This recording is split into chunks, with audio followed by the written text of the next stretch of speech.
Okay, friends, I'm extremely honored and privileged to have a dear friend, Michael Mastro, with us this morning. And Michael Mastro, I've known Michael over the years, namaskar, and I've obviously through the Chopra Center with Deepak. And it's indeed a privilege because this is the right time for him to share his knowledge and wisdom on what he calls yoga for the home, or the very ancient science of Vastu Shastra.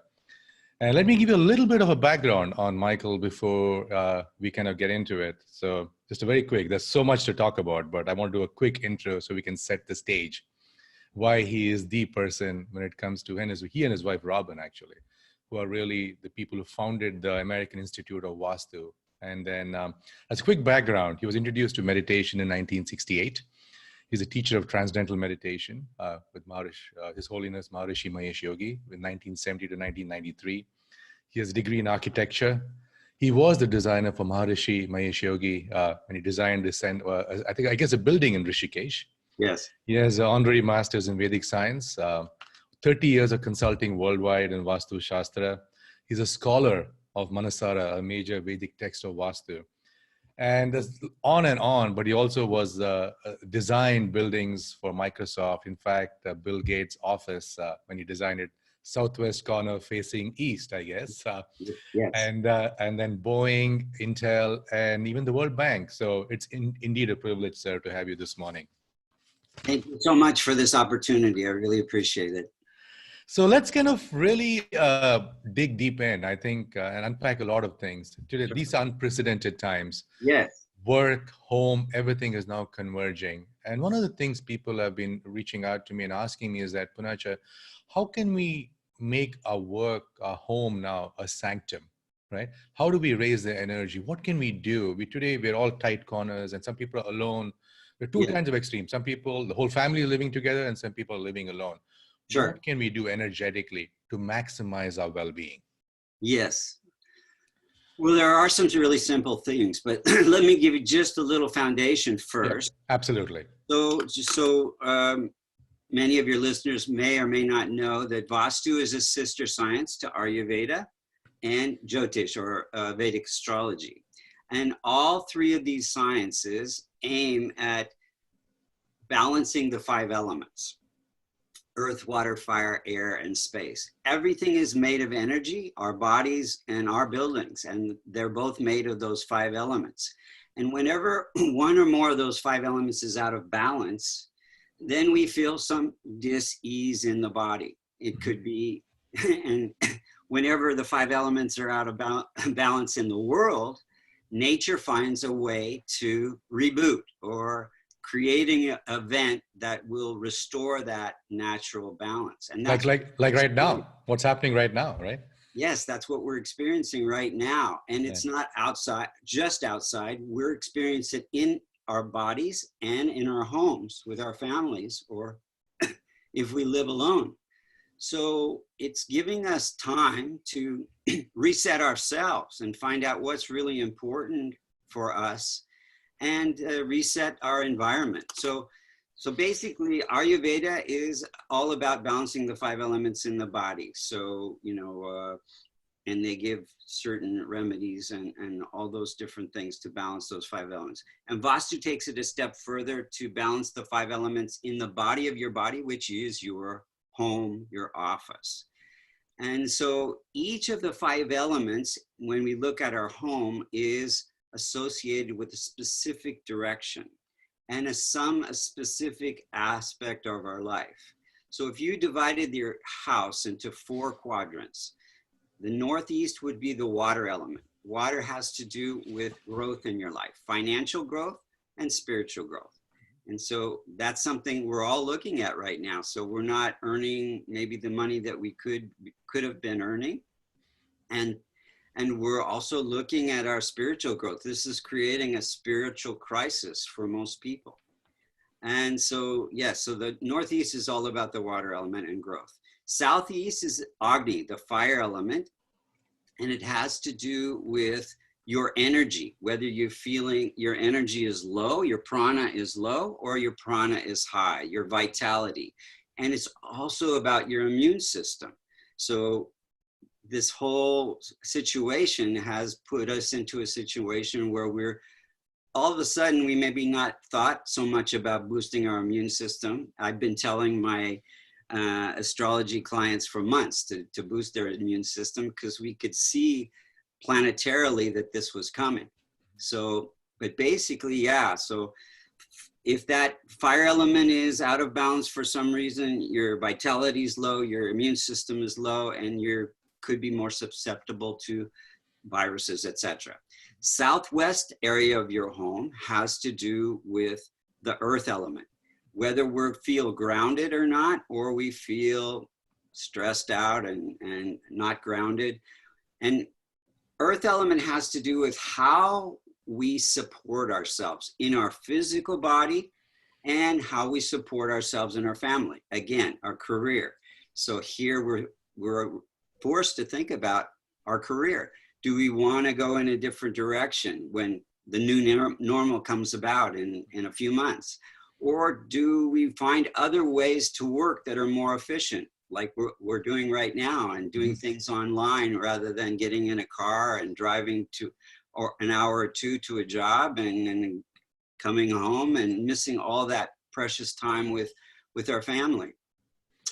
So, and then the Northwest is associated with the air element. The air element has to do with the quality of our thoughts, our consciousness, the quality of our speech, the quality of our actions. So if the air element is out of balance, then there's some disharmony, some stress in our thoughts, our speech, and our actions. What happens? It stresses out our relationships.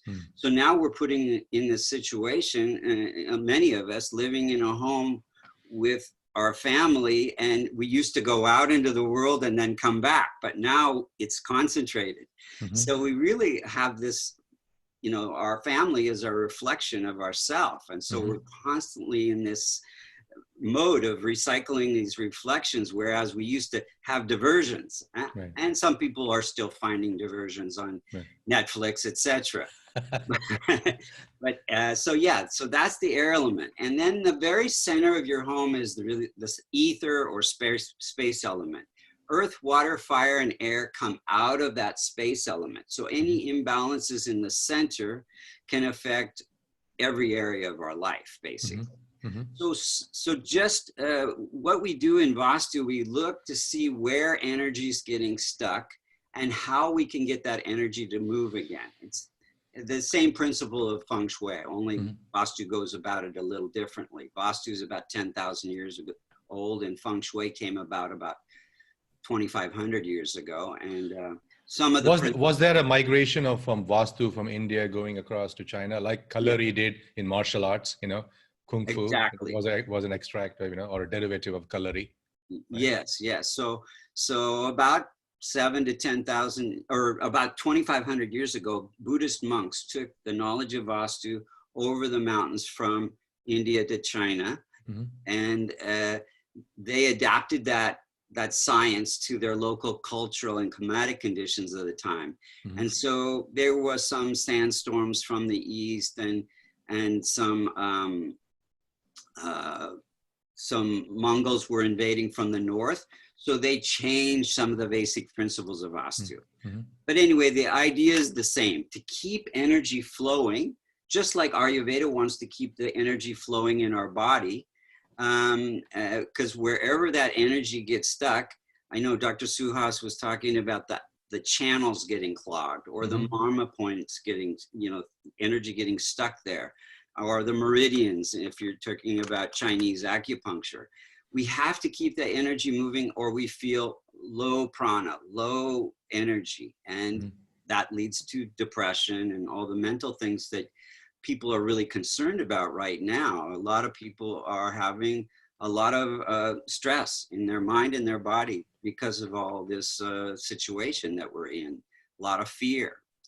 So something, back to the simple things. So how does energy get stuck? Well, there's about 7 different ways. We'll just kind of touch on most of them, but I'm going to talk about the things that you could do right now today to move some stuck energy. So energy can get stuck if your house is not aligned to the cardinal directions. If you look on Google Maps and you're not aligned to the longitudinal, latitudinal lines, because that distorts the energy field within the house and it affects our thinking and our decision making. There are ways to energetically correct anything I'm talking about. You don't have to pick up your house and turn it or anything like that. So the second way energy gets stuck has to do with the shape of your house or your office or the room that you're living in.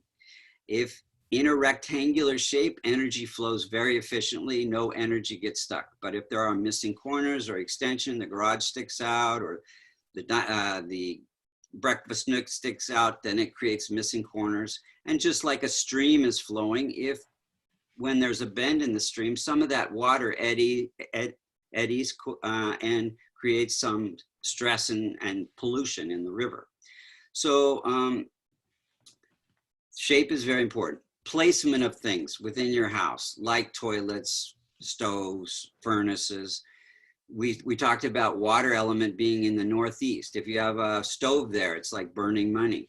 If you have a toilet in the southeast, that's water reducing fire. That affects your immune system and your vitality. If you have a stove or a toilet or any other fire element or water element in the southwest, it reduces earth and affects our ability to be grounded and support ourselves and our family. So air and fire are friendly, so you can have water or fire in the air element, but space element is affected by fire and water too. So central heating, things like that can disturb that balance. The other thing that can create stuck energy is if you don't have a lot of windows or openings to the north and the east. Mm-hmm.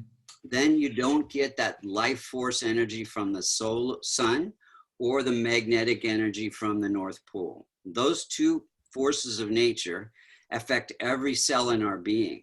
And in fact, Vastu is about aligning our physical body to those forces of nature. And we'll talk about the direction you sleep and the direction you face when you're working or doing something creative in a minute, and how that can create stress if you're not in alignment or working in harmony with nature. Vastu is also all about living in harmony with nature in your environment. Ayurveda is about, as you talk to Dr. Suhas, about aligning your daily schedule to the forces of nature. So basically, the next way energy gets stuck is things that aren't organized in your environment, and that's what we can do right now without even looking at the other Vastu features. If you have clutter or things you haven't used in a long time or that aren't organized in the Northeast, that's going to affect your prosperity, your spiritual growth, and it's actually the circulatory system within your body. If you have things in the Southeast that are disorganized, that can affect your health and your energy level, your vitality. If you have things that are in the Southwest, the garage is cluttered or whatever, a closet, something like that, then that'll affect your ability to earn a living and move on with your career, find new ways to work if your job's not there anymore. And if you have clutter in the Northwest, that affects the mind and the emotions and your relationships within your house. That may be a lot of people may want to start there, since that's this depression and they say that a lot of people get married during crisis or they get divorced. So it's definitely a time to look at the stress in your relationships and what you could do in your environment to improve that energy flow so that stress gets reduced. Mm-hmm. And then in the center, in the attic, in the basement, or in the center of your house, if there's a closet that's disorganized, that would affect everything. Mm-hmm. So, just getting more organized. We have this great gift or opportunity to kind of clear things up in our environment. And yeah, go ahead. This is really important because this is for the first time we do have the time. We are hitting a reset. So let us even take the few moments today after this conversation to really maybe use your compass on your phone and really figure out. We'll obviously have directions and links. But also one of the things I want to touch on before I lost that thought was that Michael has a website called Vastu Creations, right? VastuCreations.com. Yeah. You can send him an email. He does online advising and consultation. So it's really easy. So you don't have to really think that you have to now uproot your house. There are also a lot of different techniques which can be done online. So I really recommend people to do that. Yeah. Again, everything is made of energy. You know, your Right. feet are planted on the floor and we think it's solid, but we know if we put it under a powerful microscope, it's made of atoms, protons, and neutrons and God particles. And those God particles are made of earth, water, fire, and space. And so if we can manipulate that energy at a subtle level, just like many of you meditate, and you go to a very subtle level in your meditation, and all of a sudden you get this thought about this very creative thought that to solve some problem that you've been working on. So manipulating energy at a very subtle level, we can get that stuck energy to start moving in our environment. It's just like when you're feeling tired or pain in the body, you go to someone who understands how energy flows in the body, like a chiropractor, or you're getting a marma treatment, or you go to an acupuncturist. They know where that energy gets stuck, and they place a needle there to move that energy. And what we do in Vastu is we place a yantra there, which is a physical representation of a mantra or a sound. And that specifically is designed to move that stuck energy. But getting organized would be a big step towards that. And the rest, Vastu has a remedy for every situation. So I want to just maybe pause for a second and just Sure. go into, like, there's so much of wisdom. These last 4 weeks have really got me to tap into my innate being, right? I come from a very small part of India called Coorg or Kodagu, which is, I would say, well, it's a Scotland of India, but a very beautiful place. I'm looking at all the ancient rituals and practices we had of lighting the lamp and washing the feet before entering the home. Oh, yes. I was talking to Suhas yesterday. All these practices, though today in the Western world, I would say, oh man, this is so antiquated. But now when I go back, I'm actually re-energized that there was so much of free medicine. Yes. Right. And this, especially when I look at Vastu Shastra, it's from the Atharva Veda, right? I mean, these are derivatives of Atharva Veda. Yes. So do you want to give a little bit of a breakdown of Vastu, Ayurveda? You also are a Jyotish astrologer. How does it all kind of come together? And then we can get into the directions of sleeping and how do you perform better and things like that. Great. Yeah, I mean, this is just what I love about these three sister sciences. They're so interconnected and intertwined, and really to improve healing for people, it's good to look at a holistic approach. And you're familiar with Dr. Kulri Chowdhury. We did a kind of a double-blind study on about 30 of her patients, and who were not progressing. They were stuck in their healing process. And we added the astrology and added the Vastu. I would go to their apartment or a house, and I would look at their chart and see where the energy is getting stuck, the planetary stress that they were under, and the stuck energy in the house. And so we added these things, and lo and behold, they took off in their healing process. So it was, and we got to present that on Dr. Oz as well. But basically what it is your apartment or house or office is a reflection of your astrology chart. So each area of your house is represented by a particular planet. And when we move, we in astrology, or when we're born, all the planets and stars are embedded in the sky in a certain way to create certain challenges for us to grow at certain points in our life. Grow, open our hearts, have more compassion, help other people, be in service. Everything is designed for that. That's, people are always looking for their life purpose, and it comes in many forms, but the basis is to be more connected to other people. We are all connected, and somehow through our ego we feel separate. And these planets are designed to create these little challenges to help us grow. And so we naturally gravitate towards certain floor plans of an apartment or a house or an office during these planetary periods that supports whatever the planets are trying to teach us at that time. I for a long time, I would do somebody's chart and look at their floor plan of their house. And they're exactly the same. And I was so, I'm constantly being humbled by the amazing science that Vastu and Jyotish and Ayurveda are. And then you can see even in the floor plan, the doshas, the dosha imbalances, and that leads to, your Ayurvedic remedies. So a three-pronged approach, I think, is really, really important. And basically, if you divide the house again by those 4 quadrants, or you could even say 9 spaces, the northeast is that water element. So what's water related to in Ayurveda? It's the kapha. And then the southeast is the fire, that's the pitta. And the southwest is earth, and mostly earth, that's mostly kapha. And northwest is vata, the air element.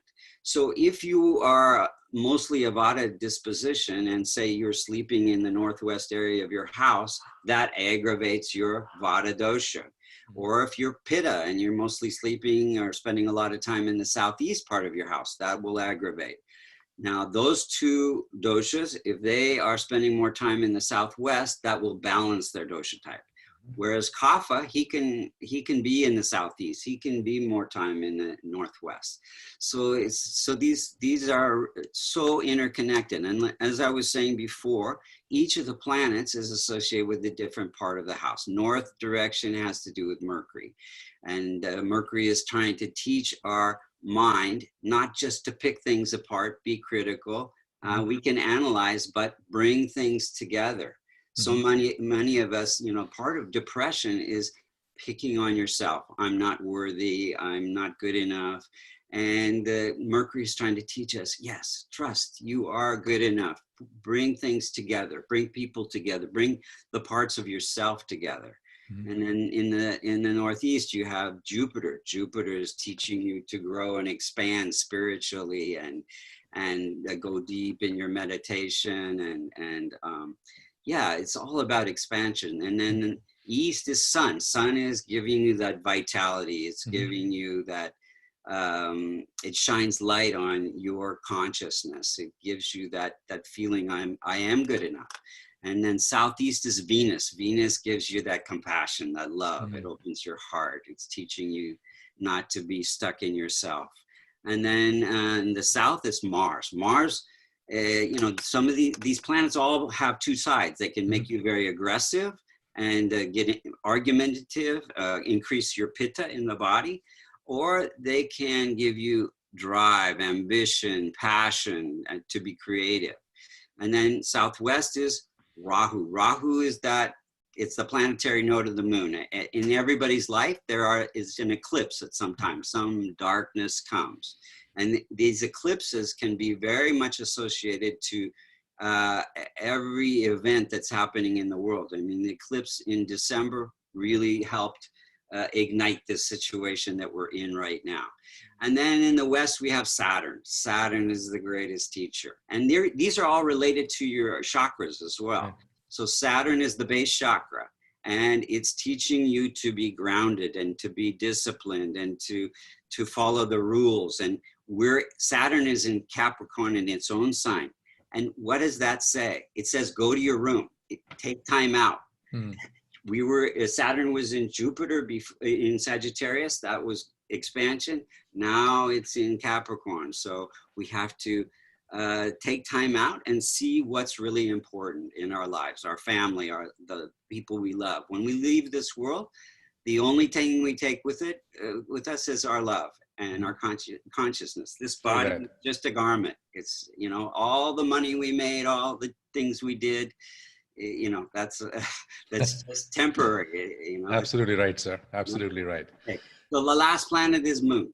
Moon is in the northwest, and that's mind, emotions, teaching you to trust your intuition, and again, it gives you healthy relationships and things like that. So go ahead. So how do we, if you have to give us 2 areas, let's focus on. One is sleep, which I think a lot of people are struggling with. Everybody is feeling unsettled from anxiety. They say the supermoon and things like that. There are a lot of things happening planetarily. Yes. So how do we help people sleep better? The second area would be, how do, if people are working at home, how do you help them to be more productive, more energized at work at home? Okay, great, great. And again, Vastu is about aligning yourself to the two forces of nature, the magnetic energy from the north and the solar energy from the east.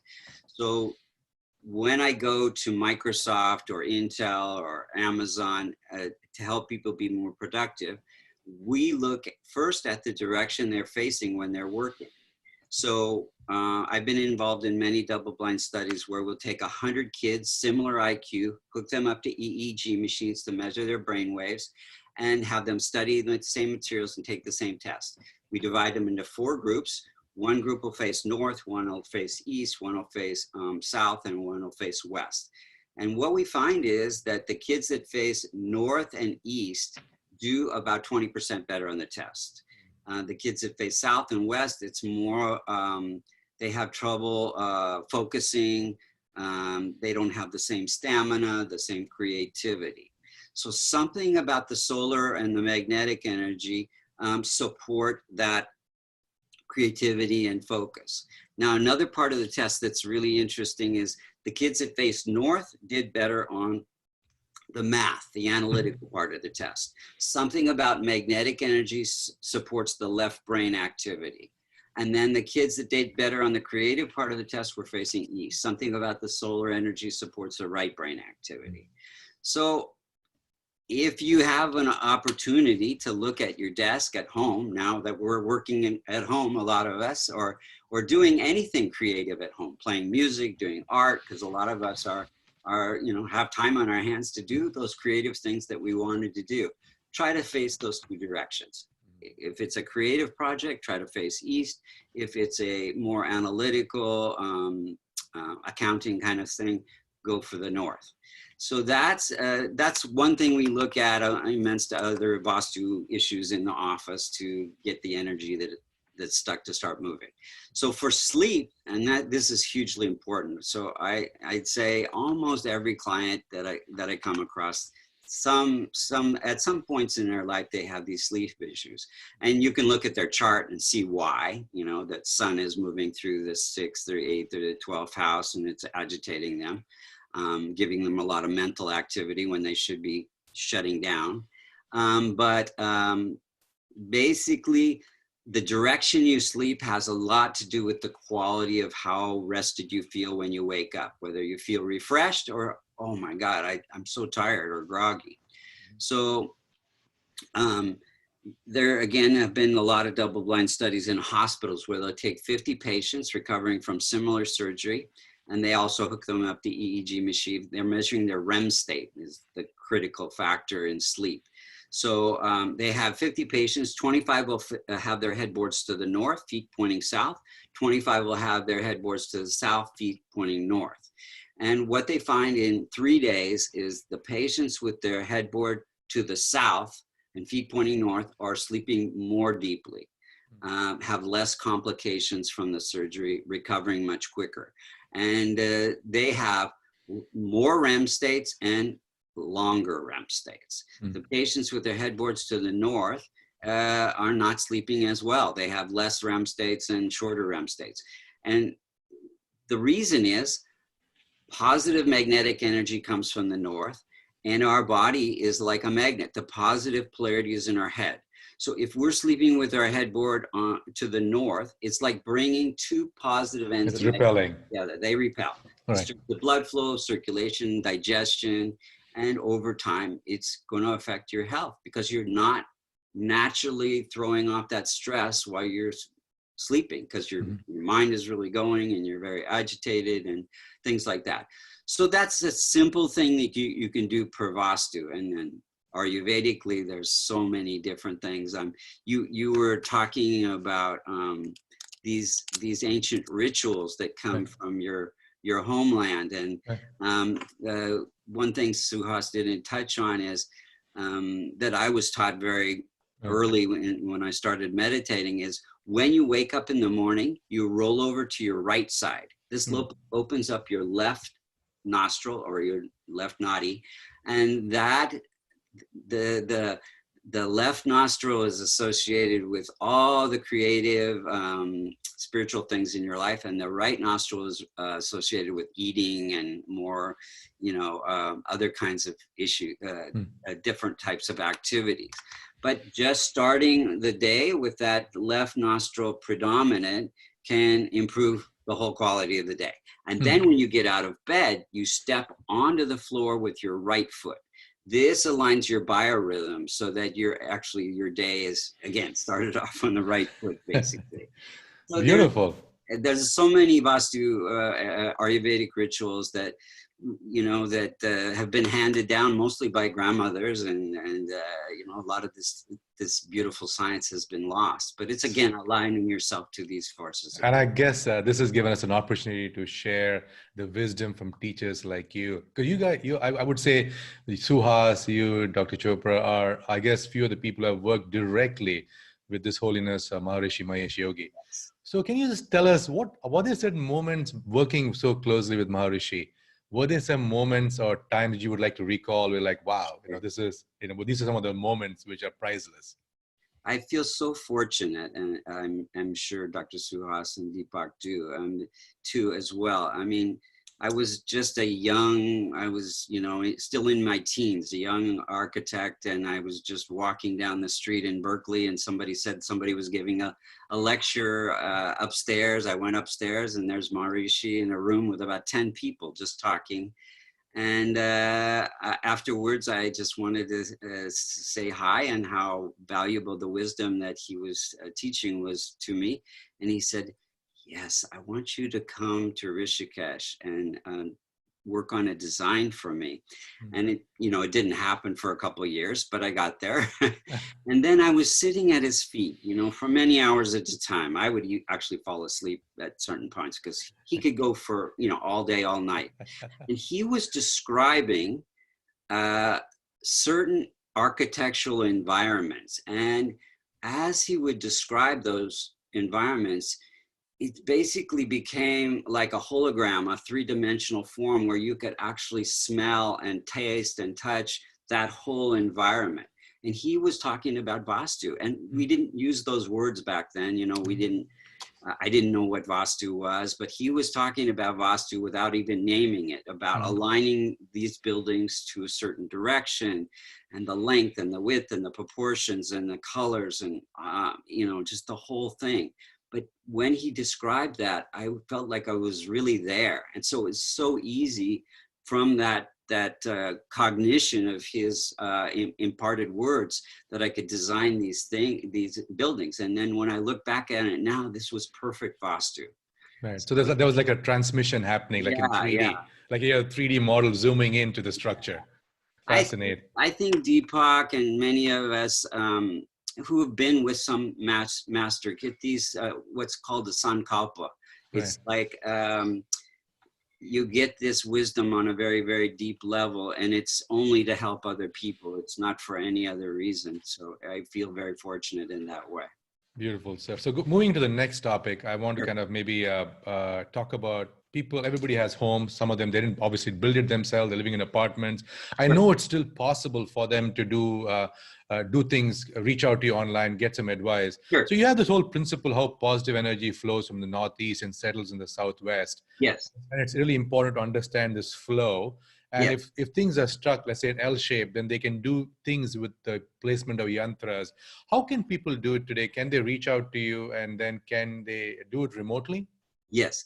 So interesting enough, about half of my business has always been online. Right. People from Mongolia and India and all over the world send me just a little sketch, something simple on a piece of a napkin or a piece of paper. They take a picture with their phone and they send it to me.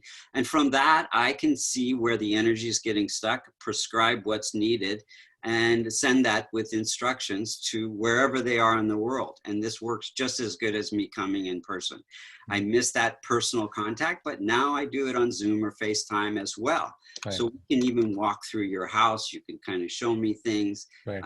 Some people it's very difficult for them to make a little sketch. And Right. in this way, I can actually sketch it when we walk around the house. So I do this every day for people all over the world, and they can just contact me and we can set it up and get amazing results Right. for improving the energy flow. So you don't have to move your toilet, you don't have to No, move your kitchen. So no remodeling. you touched about yantra. So for people who don't know what yantra is Yes. there a visually to show something or just exactly what? So it's actually a small device. It's actually a three-dimensional rendering of a mantra, basically, Yeah, right? exactly. Right. So these yantras are made of the 5 elements. And Mm-hmm. Einstein had this quote, and I won't quote it Right. correctly, but I just say basically everything is made of energy. And Mm-hmm. if you can create a form where the energy is the way you want it to be, it will attract that type of energy in your environment. So that's basically what a yantra does. It's made up of the 5 elements. So triangle pointing down is the water element. Triangle Right. pointing up is the fire element. Square is the earth element. Circle is the air element. Dot in the middle is the space element.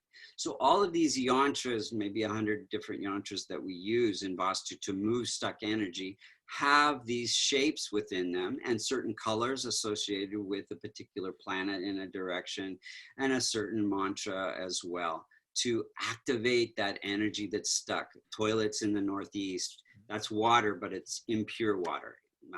So this can be like flushing money down the toilet. Right. So again, there's a specific yantra you place in a certain way to move that stuck energy. And I'm, again, humbled by this knowledge that it works Yeah. time and time again. I sometimes I just think, oh, is this really working? And then you see it happen for people, and it's just so humbling and amazing, that we And have. I'm also going to do a follow-up with your wife, Robin Mastro, on the sacred altars. And you also have 2 books, The Way of Vastu and The Altars of Power and Grace. So I will Yes. send a link to people. So And towards, Making Room for Mr. Right, too. She has this other book called right. Making Room for Mr. Right, which is using the power of the Vedas to create more love in your life, whether you're alone, Beautiful. whether you're in a relationship or whatever, or attracting a Beautiful. relationship. Beautiful. So we have a few more minutes. I want to kind of cover a couple of things. One Sure. is, I want to first of all summarize some of the wisdom you've shared. So one is, if you are doing work which is analytical and mathematical, face the north, right? Yes. Accounting, finance. If you want to get an inspiration of creativity, face the east, right? Yes. And if you're for sleep, to really is to have your headboard facing the south, right? And your feet Any direction but north. I should explain that okay. better. So if your house is not aligned to the cardinal directions, you don't want to don't want your headboard to the northwest, to the north, or to the northeast. Any other direction is will okay. be okay. Now, Perfect. if you have specific health challenges, south is the best. Okay, south is the best. Perfect. That magnetic energy field. Great. So I know I also want to kind of, you have 3 principles, the 1/3, 1/3, 1/3 principle. Can you touch on that? Because I think that is really profound. Yes. Maybe we should do that. And then after that, what I would love for you to do, if you don't mind, sir, is to do a 5-minute meditation to heal the planet, invoking all the elements. And I love when you chant. So that'll be beautiful. We'll do it. Okay. So basically, what's really needed in this time is to reduce stress. And Jyotish was created, or astrology was created as a roadmap to your happiness, to a perfect health, to reduce the stress in your life, and as well as Vastu and Ayurveda. And so 1/3 is whatever we can do to reduce the stress in our mind and our body through your Ayurveda, through drinking lots of water, warm water in these times, and eating fresh food and exercise, and vigorous exercise, even going for a 15-minute walk. And then pranayama, so important. Dr. Suhas talked yesterday about the vigorous breathing, Bhastrika. This cleans out the nostrils and the channels, doing this a few times. It's called bellows breath. And then there's couple body, which is another one, but also the Nadi Shodhan, breathing out the left nostril, breathing in the left nostril, bringing out the right nostril, in the left nostril. So whenever you are depressed or angry, you can change the whole way you feel by changing the way you breathe. Mm-hmm. When we're in fear and anxiety, our breath is very shallow and not rhythmic. And when we start to breathe rhythmically through these ancient breathing exercises, that one's called Nadi Shodhan, or alternate nostril breathing, we're balancing the left and the right hemisphere in the brain. No matter what mood you're in, whether you're depressed or whether you're angry, you can calm down just by doing this about 9 rounds of out, in, out, in. And it's so amazing. So that's, yoga, all those things you can do for the mind and the body. Vastu is the second one. 30% is your environment. Whatever you can do to improve that energy flow in your environment.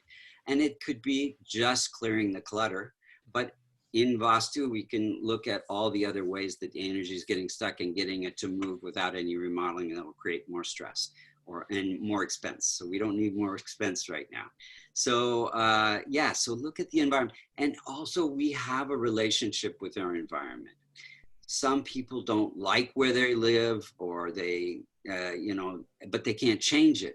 So changing the way you look at your environment, do some things that make it beautiful and bring joy to you, just by adding some flowers, or so moving water in the Northeast actually brings up the prosperity.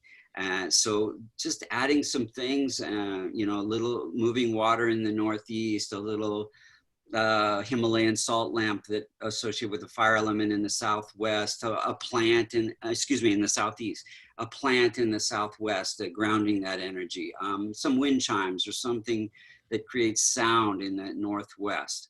All of these things will support the 5 elements and get some energy flowing in your environment, and start to have this relationship with your environment. I can walk in a house, no matter how cluttered it is, how bad the Vastu is, I can tell when people love their space. And when you love your space, it loves you back. So beautiful. Very, very important. And then the last third is, again. So just a quick thing, just before you go to the last third, I want to ask you one question, which always on EMF. So I know Vastu looks at even different things like pipes underground, flow of, all the different things. And EMF, dude, we are bombarded with EMF. What are your thoughts? Are there remedies for EMF from a Vastu perspective? Yeah, I'm glad you asked me this, but it's a whole other talk. But okay, sorry. I want to keep it short. Okay. My feeling is, yes, EMF affects us. And so many clients over the last many, many years, some are more sensitive to it than others. But,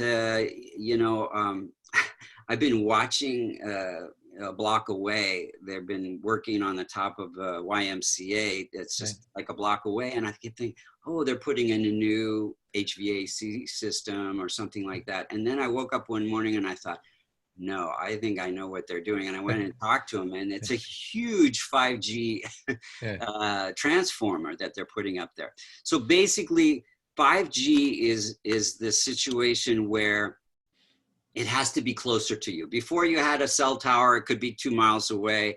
It was giving you the 4G. Now with the 5G, it all has to be closer. So you can go on certain websites and find how close this 5G is to you. But basically, we've done so many studies where you take a blood sample before, and then you stand in front of a smart meter, or you're on your cell phone for so many minutes, and you can see the cells in the blood. They're kind of separate before, and then they get really clumped together, which is a sign of cancer or disruption of the DNA in the bloodstream. So it affects us. It actually reduces it disrupts the immune system. So there's all these conspiracy theories, but I think there might be something to it, that okay, 5G started in Wuhan, and that's where the coronavirus started. In 1918, we introduced radio waves. That's when the Spanish flu came about. In 2003 is when we went to 3G, and then we had the swine, not the swine flu, but the one before that. And then in 2009, we had 4G, and then we had the swine flu. So it's just one piece of many things that are going on that are breaking down our immune systems. But we are electromagnetic beings. We have iron in our blood. So we are affected by these electromagnetic frequencies. And our body is adaptable, you know. We're trying to adapt to the change. Water is one of the best tools we have, drinking more water than you think you should. But on our website, vastucreations.com, we have what's called a EMF protection plug, 5G protection plug. So basically it has this paramagnetic material in it. And when you plug it in the wall, it neutralizes the EMFs in your house and creates a protective bubble around the house that protects you from the 5G coming outside. Then we have pendants that you wear that also contain the paramagnetic material. And when you go out into the, you know, to outside, it'll protect you from the 5G outside. And then, you know, there's other things that you can put on your cell phone, etc. That basically we're not reducing the EMFs. The meter will still show, oh yes, you have a lot of EMFs. It could be dangerous for you. It's neutralizing the effect of the EMF so that the body can handle it more. In fact, through muscle testing in different ways, you can see that the body actually gets energized after you come in contact with this paramagnetic material. It makes you stronger rather than weaker. So yes, 5G is important.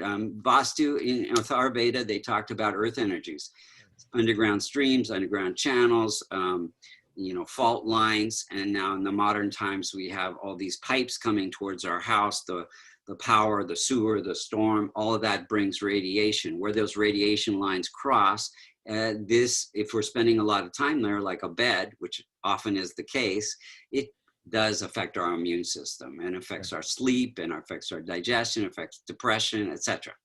But also, I think we're talking about oxidative stress, which is basically which is what we're faced with EMF. Yes. I think walking bare feet, connecting with nature. Yes. The human body is like a battery, right? So when you have oxidative stress, discharging it with the negative ions in the earth is really, so walking bare feet, it's actually beautiful. And if we can do that for 20, 30 minutes, animals don't get inflammation. Humans do. I think the pets of humans do get inflammation. If we watch how animals behave, we could learn a lot. And I can't say that I have done the barefoot walking my whole life, but I have in the last 3 weeks, every morning, I go out on my lawn and I walk, and then I go hug a tree. I don't spend 15 minutes or 30 minutes, about 5 minutes. Even if it's raining, it feels really invigorating. It's dark out, nobody can see me. And then I go hug a tree across the street. Actually, we have done some research on this. We actually co-founded a company called Inner Space with one of the guys who founded Earthing Movement, Clint Ober and team. And there's a lot of research which talks about how grounding is really, really important. So anyway, so that's so going back to the third point, which is I interrupted in your no problem. So there's planetary stress. Again, these planets are set up to, create these events or these challenges in your life for you to grow. Otherwise, if everything was perfect, we wouldn't grow, evolve, and open our hearts and have more compassion. So there are remedies, just like there are remedies for Vastu and remedies for Ayurveda to move more gracefully through these planetary periods. You can picture this is an analogy. There's a bus of life and we're moving down the road and there's lots of bumps in the road. Those are the planetary challenges.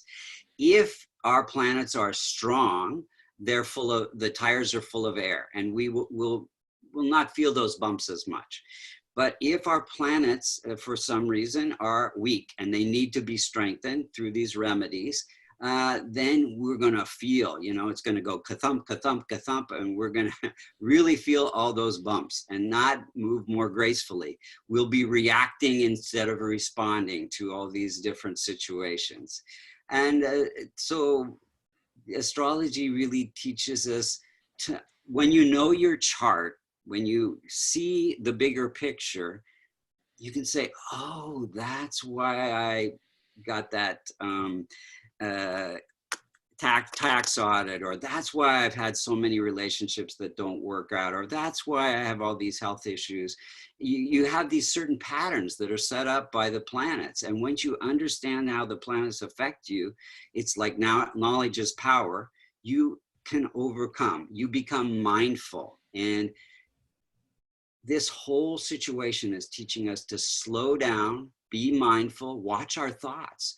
We really have never had a chance to watch our thoughts as much as we do now. It's such a gift, such a beautiful opportunity. And we can see, where is our mind going? What are we putting into our mind? Suhas was talking about movies, Netflix, and, all the different media, social media.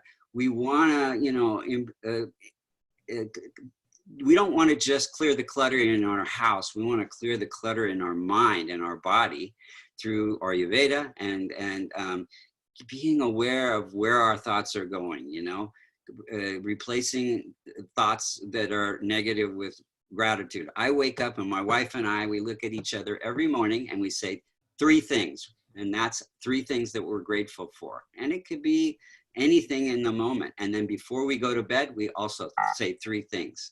And Absolutely. It just kind of sets the rhythm for your dreams and sets the rhythm for your day. So, and this is so much to be grateful for. And I am grateful to you, sir, today for this amazing and for you for this opportunity.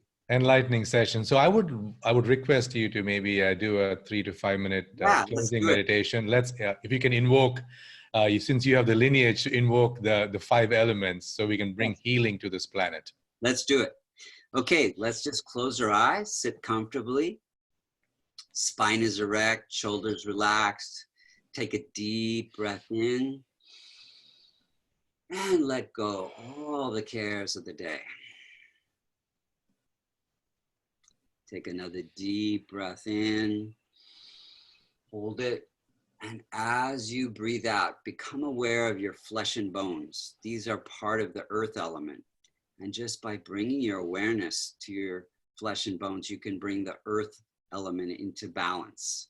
Feel that stability that comes when the earth element is in balance. We feel very grounded, very stable, able to withstand all the challenges that life brings us our way, including this lockdown. Take another deep breath in. And as you breathe out, become aware of the blood flowing through your veins.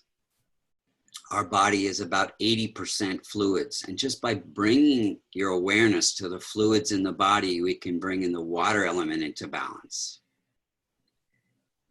Feel that flexibility, that fluidity that comes when that water element is in balance in the body.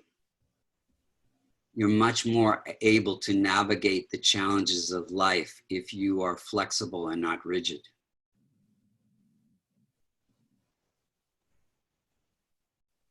Once again, take another deep breath in.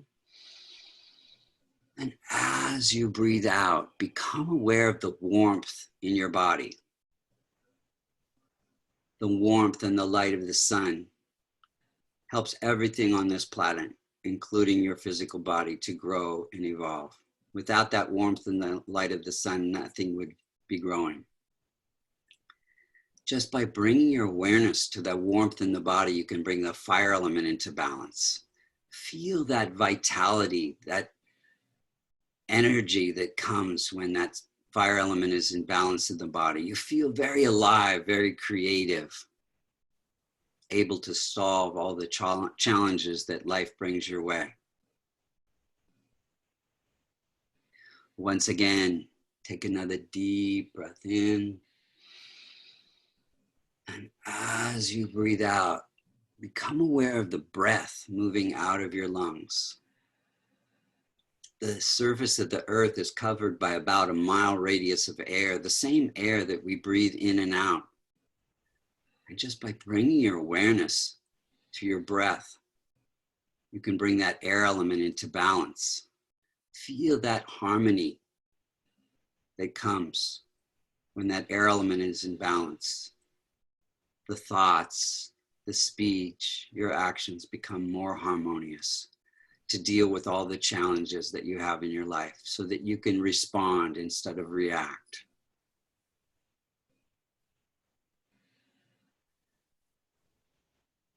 Once again, take another deep breath in.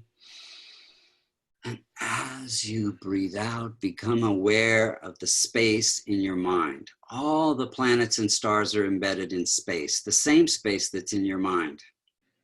Just by bringing your awareness to that space in the mind and the body, you can anchor yourself in the present moment when that space element is in balance.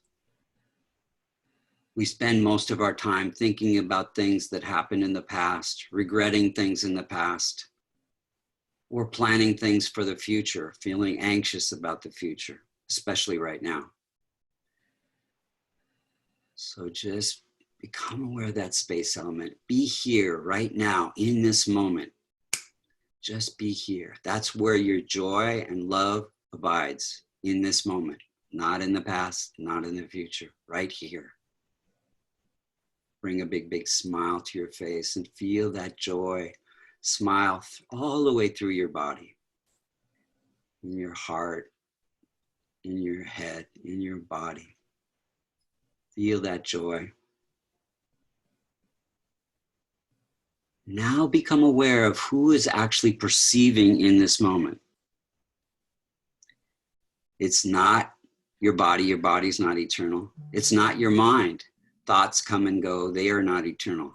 It is the eternal light of consciousness within you that is perceiving in this moment and all moments throughout time.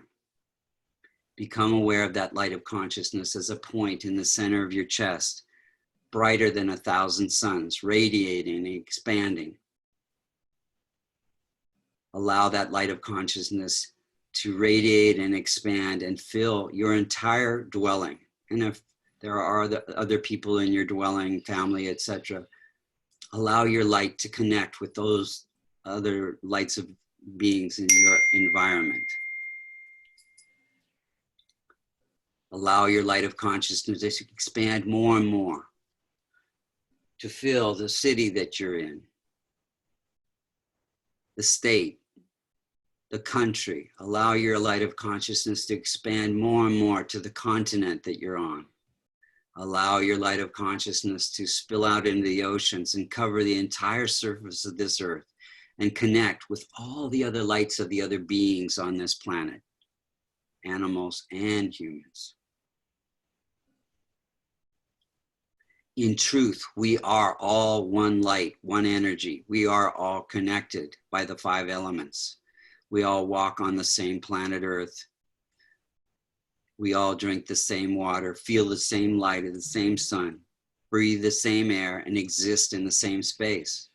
And because we are all connected, one light, one energy, whenever anything on this planet is harmed, we all feel it. So in light of that, I'd like all of us to donate a portion of the peace from this meditation to help heal the planet. And I'm going to do a short chant for peace on the planet. And before you open your eyes, I'm going to chant a healing mantra, the most powerful healing mantra on the planet. So just keep the eyes closed, bring a big smile to your face, and I'm going to start.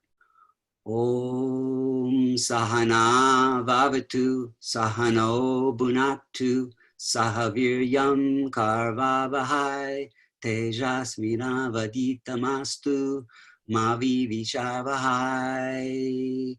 Om Shanti Shanti Shanti. Om Trayambakam yajamahe Sugandhim pushtivartanam Urvarukumiva pantana Mrityor mukshi yamamurtata. Take a deep breath in. Become aware of your body and surroundings.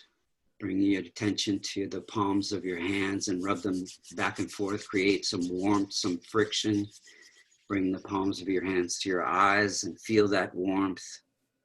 Relax the hands in prayer position. Again, bring a big, big smile to your face. And gradually, slowly, in your own time, you can open your eyes.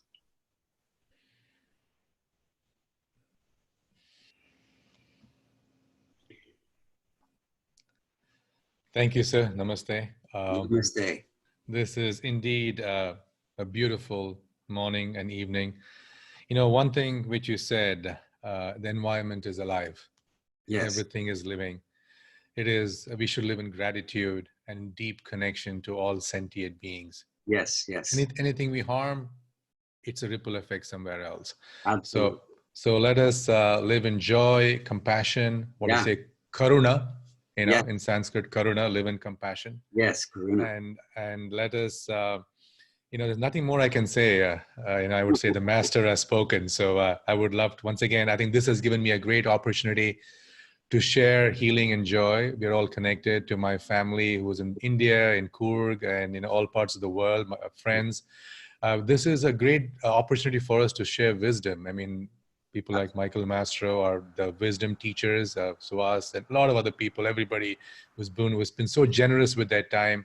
Yeah. And once again, if you have any questions, I'm going to post the link. Go to vastucreations.com. Is always accessible. So once again, thank you so much. And let us together raise the vibration.